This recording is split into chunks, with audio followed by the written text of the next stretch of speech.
Hi നമസ്കാരം. ഇന്നത്തെ വീഡിയോയിലേക്ക് എല്ലാ കൂട്ടുകാർക്കും സ്വാഗതം. അപ്പോൾ എല്ലാവരും സുഖമായിട്ടിരിക്കണമെന്ന് വിശ്വസിക്കുന്നു. കുറേ നാളായിട്ട് ഞാൻ വീഡിയോസൊക്കെ ഇട്ടിട്ട് അപ്പം ഇനി മുതലായിട്ട് എന്നൊരു പ്ലാനൊക്കെ ഉണ്ട്. പ്ലാൻ എപ്പോഴും ചെയ്യും, അത് സാധ്യമാവുമെന്നൊന്നും അറിയത്തില്ല കേട്ടോ. അപ്പം ഇന്നത്തെ റെസിപ്പി എന്ന് പറയുന്നത് സോയ ചങ്ക്സ് ആണ് കേട്ടോ.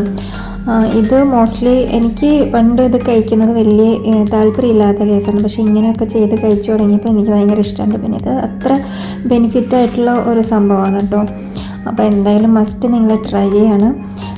ഞാനിപ്പോൾ ഇവിടെ ഉണ്ടാക്കിയേക്കുന്നത് റോസ്റ്റ് രൂപത്തിലാണ് കേട്ടോ. അപ്പോൾ എനിക്ക് റോസ്റ്റ് രൂപത്തിൽ കഴിക്കാനാണ് കൂടുതൽ ഇഷ്ടം, ഗ്രേവിയേക്കാളും അത് സോയ ചങ്ക്സ്. അപ്പോൾ അതുകൊണ്ടാണ് ഞാനിന്ന് റോസ്റ്റ് രൂപത്തിൽ ഉണ്ടാക്കിയത്. അപ്പോൾ ഇതിന് വേണ്ട ഇൻഗ്രീഡിയൻസും കാര്യങ്ങളും എന്താണെന്നൊക്കെ നമുക്കൊന്ന് നോക്കിയിട്ട് വരാം കേട്ടോ. അപ്പോൾ ഞാനിവിടെ എടുത്തേക്കുന്നത് 125 ഗ്രാമിൻ്റെ ചെറിയ സോയ ചങ്ക്സ് കിട്ടും. അപ്പോൾ എപ്പോഴും സോയ ചങ്ക്സ് മേടിക്കുന്ന സമയത്ത് ഇത് ചെറിയ സോയ ചങ്ക്സ് നോക്കി മേടിക്കണം കേട്ടോ. അതിനാണ് ഏറ്റവും ടേസ്റ്റ് കൂടുതൽ. പിന്നെ ഇതിൻ്റെ വലുതും കിട്ടും. ഞാൻ മേടിച്ചേക്കുന്നത് ചെറിയ ചെറിയ സൈസാണ് കേട്ടോ. പിന്നെ അതിലേക്ക് ഞാൻ തിളച്ച വെള്ളം ഒഴിച്ച് കൊടുക്കുന്നുണ്ട്. അപ്പോൾ അടുപ്പിൽ വെച്ച് തിളപ്പിച്ചെടുക്കേണ്ട ആവശ്യമൊന്നുമില്ല കേട്ടോ, ബോയിൽ ചെയ്തെടുക്കേണ്ട ആവശ്യമില്ല. ഇതുപോലെ കെറ്റിലെങ്ങാനും വെള്ളം ചൂടാക്കിയിട്ട് നല്ലപോലെ ചൂടാക്കിയിട്ട് ഒഴിച്ച് കൊടുത്താൽ മതി. ഇനി അതൊരു 5-10 മിനിറ്റ് അവിടെ ഒന്ന് മിക്സ് ചെയ്ത് വെച്ചേക്കാം കേട്ടോ. ഇനി ആ സമയത്തിനുള്ളിൽ നമുക്കിതിന് ആവശ്യമുള്ള ഇൻഗ്രീഡിയൻസ് എന്താണെന്ന് നോക്കാം. ഇതിലേക്ക് ഞാൻ എടുത്തേക്കുന്നത് ഇഞ്ചി വെളുത്തുള്ളി പേസ്റ്റ് വന്നിട്ട് ഒരു 2 ടീസ്പൂൺ വന്നിട്ട് എടുത്തിട്ട് രണ്ടും കൂടിയിട്ട് മിക്സ് ചെയ്തിട്ട് പിന്നെ എടുത്തേക്കുന്നത് വന്നിട്ട് പച്ചമുളകും വെളുത്തുള്ളിയും, പിന്നെ 1 ടീസ്പൂൺ വന്നിട്ട് പെരിഞ്ജീരകം, 1/4 ടീസ്പൂൺ ജീരകം, പിന്നെ പട്ട, ഗ്രാമ്പു, ഏലക്ക. അതൊക്കെ ഏലക്ക വന്നിട്ട് ഒരു 4 ഏലക്ക എടുത്തിട്ടുണ്ട്. പട്ട, ഗ്രാമ്പു അതുപോലെ തന്നെ 1-2 പീസസ് ആയിട്ട് എടുത്തിട്ടുണ്ട്. പിന്നെ തക്കാളി, ചിക്കൻ മസാല, അതുപോലെ തന്നെ സവോള, പിന്നെ മുളക് പൊടി വന്നിട്ട് 1 ടീസ്പൂൺ എടുത്തിട്ടുണ്ട്. ചിക്കൻ മസാല 1 ടീസ്പൂണാണ് എടുത്തിട്ടിരിക്കുന്നത്. പിന്നെ മല്ലിപ്പൊടിയും 1 ടീസ്പൂണാണ് എടുത്തേക്കുന്നത്. ഇനിയിപ്പോൾ ആ സമയത്തിനുള്ളിൽ വന്നിട്ട് നമ്മുടെ സോയ ചങ്ക്സ് വന്നിട്ട് ഒന്ന് വീർത്തൊക്കെ വന്നിട്ടുണ്ട്. അതൊന്ന് സോഫ്റ്റ് ആയിട്ടിരിക്കും. സാധാരണ അത് കല്ല് പോലെ ഇരിക്കുന്ന സാധനം നമ്മൾ ചൂടുവെള്ളത്തിലിടുന്ന സമയത്ത് അത് കുറച്ച് സോഫ്റ്റായിട്ട് നമുക്ക് കിട്ടും കേട്ടോ. അപ്പോൾ ഇനി എന്താ ചെയ്യേണ്ടതെന്ന് വെച്ച് കഴിഞ്ഞാൽ ഇതൊരു 3-4 പ്രാവശ്യമെങ്കിലും നമ്മൾ വന്നിട്ട് ഇതൊന്ന് വെള്ളമൊക്കെ ഒന്ന് പിഴിഞ്ഞെടുക്കണം കേട്ടോ. എന്നാലാണ് അതിൻ്റെ ഒരു കുത്തലുണ്ട്, ഇതിന് വന്നിട്ടൊരു ചൊവയുണ്ട് കേട്ടോ. അപ്പോൾ അത് ചിലവർക്ക് ഇഷ്ടപ്പെടത്തില്ല. എനിക്കിതിൻ്റെ എന്താ പറയുക, ഒരു ചൊവ ഇഷ്ടമില്ലാത്തതുകൊണ്ടാണ് ആദ്യമൊന്നും ഞാൻ കഴിക്കാതിരുന്നത്. പിന്നെ ഞാൻ ഇതുപോലെയൊക്കെ ചൂടുവെള്ളത്തിലൊക്കെ ഇട്ട് പിന്നെ ഒരു 4-5 പ്രാവശ്യമെങ്കിലും നമ്മളിതൊന്ന് വാഷ് ചെയ്തിട്ട് ഇതുപോലെ ഒന്ന് പിഴിഞ്ഞെടുക്കണം കേട്ടോ. അപ്പോഴാണ് അതിൻ്റെ ഒരു ബാഡ് ടേസ്റ്റ് ഒന്ന് മാറിക്കിട്ടുക. ഇനി നമ്മൾ എന്താ ചെയ്യേണ്ടതെന്ന് വെച്ച് കഴിഞ്ഞാൽ ഒരു പാൻ അടുപ്പത്തേക്ക് വയ്ക്കാം. അതിലേക്ക് ഞാൻ കുറച്ച് സൺഫ്ലവർ ഓയിലാണ് കേട്ടോ യൂസ് ചെയ്യുന്നത്. പിന്നെ അതിലേക്ക് വന്നിട്ട് നമ്മൾ സോയ ചങ്ക്സ് ഇട്ട് കൊടുക്കുന്നുണ്ട് കേട്ടോ. ഈ സോയ ചങ്ക്സ് ഒന്ന് നന്നായിട്ടൊന്ന് റോസ്റ്റ് ചെയ്തെടുക്കണം. ഒരുപാട് കട്ടിയാക്കി റോസ്റ്റ് ചെയ്ത് ഒരു സോഫ്റ്റ്നെസ്സോട് കൂടിയിട്ട് നമ്മൾ റോസ്റ്റ് ചെയ്തെടുക്കാം കേട്ടോ. ഒരു ലൈറ്റ് ബ്രൗണിഷ് കളറൊക്കെ വരുന്നത്. ഈ സമയത്ത് നമുക്ക് വേണമെങ്കിൽ ഉപ്പ് ചെറുതായിട്ട് ഇട്ട് കൊടുക്കാം കേട്ടോ. അപ്പോൾ സോയ ചങ്ക്സിലേക്ക് നമുക്ക് ഉപ്പൊക്കെ കുറച്ച് നന്നായിട്ട് പിടിക്കാൻ ചാൻസസ് ഉണ്ട്. അപ്പോൾ അതുകൊണ്ടാണ് ഈ സമയത്ത് ഞാൻ കുറച്ച് ഉപ്പ് ഇട്ട് കൊടുത്തിട്ടുണ്ട്. എനിക്ക് തോന്നുന്നത് സ്കിപ്പായി തോന്നുന്നുണ്ട്. അപ്പോൾ ഇതൊക്കെ ഒന്ന് റോസ്റ്റ് ചെയ്തെടുക്കാം കേട്ടോ. ഇതെന്തായാലും നമുക്ക് സോയ ചങ്ക്സ് കഴിക്കാത്തവർക്കൊക്കെ എന്തായാലും ഇഷ്ടപ്പെടും എന്നുള്ളത് ഷുവറാണ് കേട്ടോ. പിന്നെ ഇത് ഞാനൊരു പ്ലേറ്റിലേക്ക് മാറ്റി വയ്ക്കുന്നുണ്ട്. ഇനി അതേ പാനിലേക്ക് ഞാൻ നേരത്തെ എടുത്ത് വെച്ചിട്ടുണ്ടായിരുന്നല്ലോ കറി മസാല, എന്താ പറയുക, ഗരം മസാല. അതായത് ഒരു ടീസ്പൂൺ പെരിഞ്ജീരകം, 1/4 ടീസ്പൂൺ ജീരകം, ഒരു പട്ട, ഗ്രാമ്പു, ഏലക്ക, ഒരു ചെറിയ പീസസ് ഞാൻ ഇട്ടിട്ടുണ്ട് കേട്ടോ. പിന്നെ നിങ്ങളുടെ ക്വാണ്ടിറ്റിക്ക് അനുസരിച്ച് ഇതിൻ്റെ മസാലയുടെ ക്വാണ്ടിറ്റി നിങ്ങളൊന്ന് കൂട്ടി കൊടുക്കണം. ഒരു 4 ഏലക്ക ഒക്കെ ഇട്ടിട്ട് ഒന്ന് ജസ്റ്റ് റോസ്റ്റ് ചെയ്തെടുക്കുക. പിന്നെ കുരുമുളക് ഇട്ടിട്ടുണ്ട്. എനിക്കിവിടെ സ്പൈസി അത്ര ആവശ്യമില്ല. അപ്പോൾ നിങ്ങളുടെ എരിവിനനുസരിച്ച് വേണമെങ്കിൽ നിങ്ങൾക്ക് കുരുമുളകിൻ്റെ ക്വാണ്ടിറ്റി ഒക്കെ ഒന്ന് കൂട്ടിയിടാം. അപ്പോൾ ഞാനിവിടെ ഒരു 1/4 ടീസ്പൂണൊക്കെ കുരുമുളക് ഇട്ടിട്ടുള്ളൂ. അപ്പോൾ അതുകൊണ്ട് അതൊന്ന് നന്നായിട്ട് റോസ്റ്റ് ചെയ്തെടുക്കാം കേട്ടോ.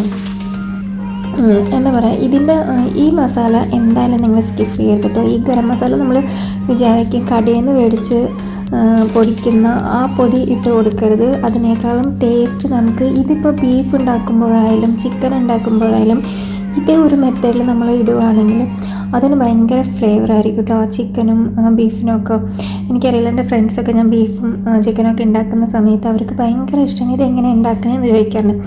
എൻ്റെ സ്പെഷ്യൽ ഇതാണ്.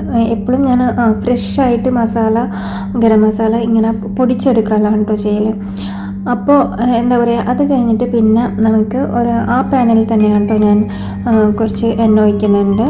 പിന്നെ അതിലേക്ക് കുറച്ച് സവോള, ഒരു 2 സവോളയാണ് കേട്ടോ ഞാനിവിടെ എടുത്തേക്കുന്നത്. പിന്നെ അതിലേക്ക് വന്നിട്ട് പച്ചമുളക് അരിഞ്ഞതും അതുപോലെ തന്നെ വെളുത്തുള്ളി അരിഞ്ഞതും ഇട്ട് കൊടുക്കുന്നുണ്ട്. പിന്നെ അതിലേക്ക് നമ്മൾ ഇഞ്ചിയും വെളുത്തുള്ളിയും പേസ്റ്റ് ഞാൻ ഒരു 2 ടീസ്പൂണോളം അരച്ച് വെച്ചിട്ടുണ്ടായിരുന്നല്ലോ, അതും കൂടി അതിലേക്ക് ആഡ് ചെയ്ത് കൊടുക്കാം കേട്ടോ. എന്നിട്ട് ഇതെന്ത് ചെയ്യണമെന്ന് വെച്ച് കഴിഞ്ഞാൽ ഒരു ലൈറ്റ് ബ്രൗണിഷ് കളർ ആവുന്നത് വരെ നമ്മളൊന്ന് റോസ്റ്റ് ചെയ്തെടുക്കണം. അതായത് വെളുത്തുള്ളിയുടെയും ഇഞ്ചിയുടെയും ഒക്കെ പച്ച സ്മെല്ലൊക്കെ ഒന്ന് മാറണം.